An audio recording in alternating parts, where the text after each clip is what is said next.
Tell us a little bit about what made you start doing live events, live launches, and just what does that entail? Because now that we do events, we just understand the scale and the gravity and the magnitude of what's required. And so you were kind of a pioneer in that regard. So I would love to hear your perspective on just like what it takes to do that and how you got into doing that. Yeah, for sure. So even before what Impact Weekend was what it is today, you know, now it's about 150 to 250 women in Atlanta. I started small, and I used to do a lot of one-on-one coaching. I used to do a lot of VIP days, and I was like, what would it look like if I could just do a handful of VIP days with, you know, multiple people in a room in an Airbnb? And so back then, this was when I was leveraging free Facebook groups as part of my marketing and lead generation. And I remember asking the ladies in there, I think maybe about 1,000 to 2,000 people in there, like, who would be interested in staying in an Airbnb and learning from me for 2 days about their messaging and their marketing. And so that was like my first like seed of Impact Weekend.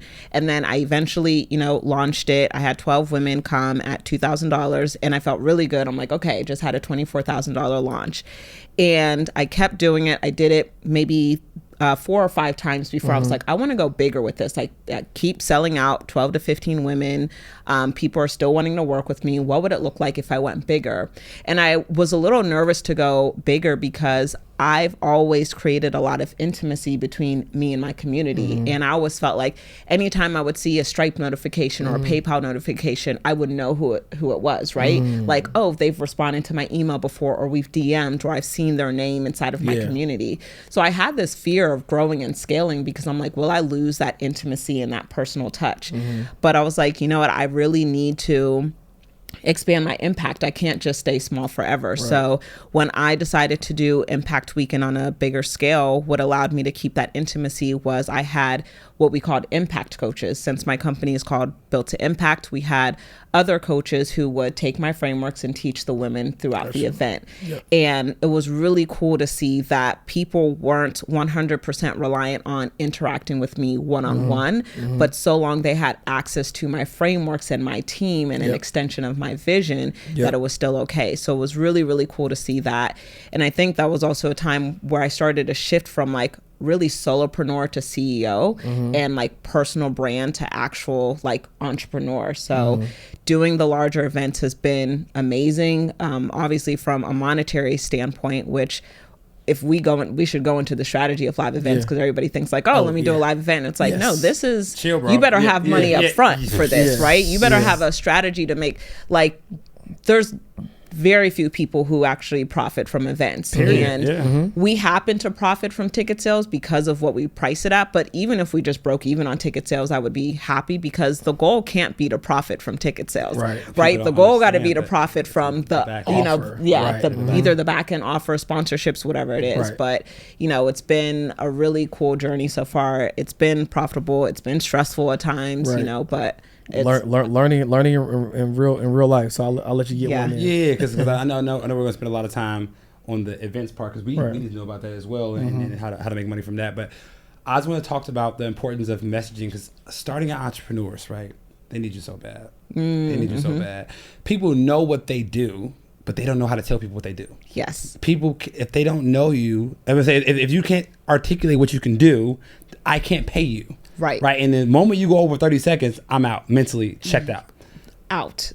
So just some high level tips for starting out entrepreneurs to understand how to find their messaging because they need to know how to find it and then how to successfully communicate it if you can. Yeah, for sure. I think where people go wrong with messaging is that they make an assumption that people know what they're talking about. And so, you know, I work with a lot of really skilled people, a lot of experts who have been in their industry 5, 10, 20 years. And the issue is they speak like this expert jargon. And it's like, girl, we don't know what this means. And I used to make fun of George all the time because I'd be asking George about money, which I'm newly learning about, like how to make my money work for me within the last few years. And George would be talking about like, well, here's how you mitigate risk. And then I'm like, I don't even know what the word mitigate means. Okay. So it's already a risk because I don't even know the right terms. It's already a risk. That's already a risk. So it's like, you want to be able to speak in layman terms, like just pretend you're having a conversation with somebody that you want to help. Essentially messaging is what you do in a very general sense. It doesn't need to be fancy. It just needs to be clear and simple, who you truly desire to serve. And this can be a challenge for a lot of new entrepreneurs because they want to help everybody. If you have a pulse, I'm your man. If you have a pulse, I'm your man. And I struggled with this too. When I first started, I was like, I work with corporate white males, 40 to 60. And it's like, girl, you don't know any white men. Please name all the white men you know in corporate. Stop lying. You haven't had a corporate job. You haven't had a corporate job. I interned like once at a corporate gig, and I'm like, this is my audience. And it's like, girl, no, it's not.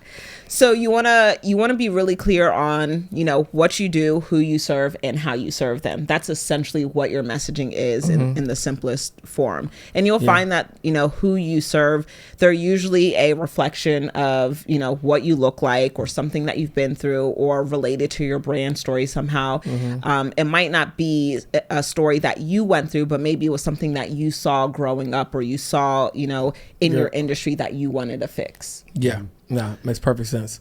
Yeah. So do you recommend the Build Your Story brand book by Don Miller? Yeah, he's fantastic. Okay. He's genius at what he does, and he gives really great examples and templates. And I'm a template queen. Like my clients will always laugh at how many templates are in my programs. They say, I'm going to Template Town so I can work on my page. It cracks me up. So that's a great book. Yeah. So you mentioned discussing event strategy. Let's talk about it a little bit because people don't know. Like they see the events and they see the recap video that our guy Eric, who's recording our podcast today, is doing, and it's fire and it's a vibe, and Maya's twerking on stage, and there's all sorts of beautiful activations. And like, I want to do that. Yeah. But do you have the budget? I like to say, do you have the economic stamina, right? To be able to handle this, because it's not cheap, right? Like we just had an event. It was a 6-figure event, right? That it was a brand. If we ain't get the money on the front end, like our events are fulfillment events, meaning we already got paid to do it, and I still almost didn't want to do it. No, for real. No, for real. Because I'm like, well, the money done ran out actually by the time we get to the fulfillment. 6 months ago. Yeah, exactly. I've actually already spent this. Yeah. So tell us a little bit about the strategy, because it's new for a lot of people. Like, a lot of people don't have no context to it. They just think that events would be so dope and I get to be on stage. So talk about the purpose and then the strategy behind making it make sense for your business. Yeah, for sure. And I want to speak to something that Carter said. He was like, we do fulfillment events. And I think people also don't understand the difference of these different types of events, right? Yeah. So there's fulfillment events, meaning your clients have already paid you or whoever has already paid you. And now it's time for you to fulfill this promise, right? I'm fulfilling, I have a client retreat coming up and it's a fulfillment event. My clients have paid me to work with me for 12 weeks and now they come in. So I'm not making additional money for this event. It's part of the fulfillment of the service that they have paid for. And then what we do really well, of course, we do fulfillment events, but then there's enrollment events where the purpose is to get people in the room.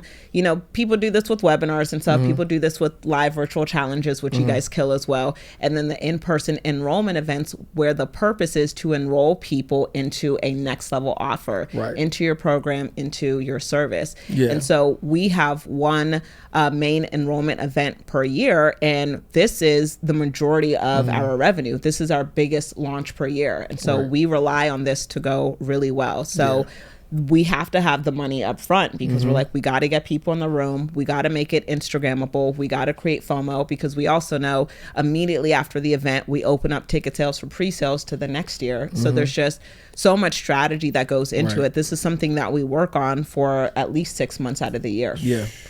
Yeah. So one thing I'm very interested in, because I'm very big on the brand side of what we do, right? Like, it's no secret. Like that's my bread and butter and jam. So like what I've always liked about you is I feel like you prioritize the integrity of your brand, right? Like there's other ways you can make more money, but it's like, I'm gonna do it this way because this is gonna make it more sustainable and I'm gonna be around for a long time. So when you have this once a year major flagship event, talk us about like how do you like keep yourself from like doing additional things when you could and you can make more money at the sake of like maintaining the integrity of your brand? Yeah.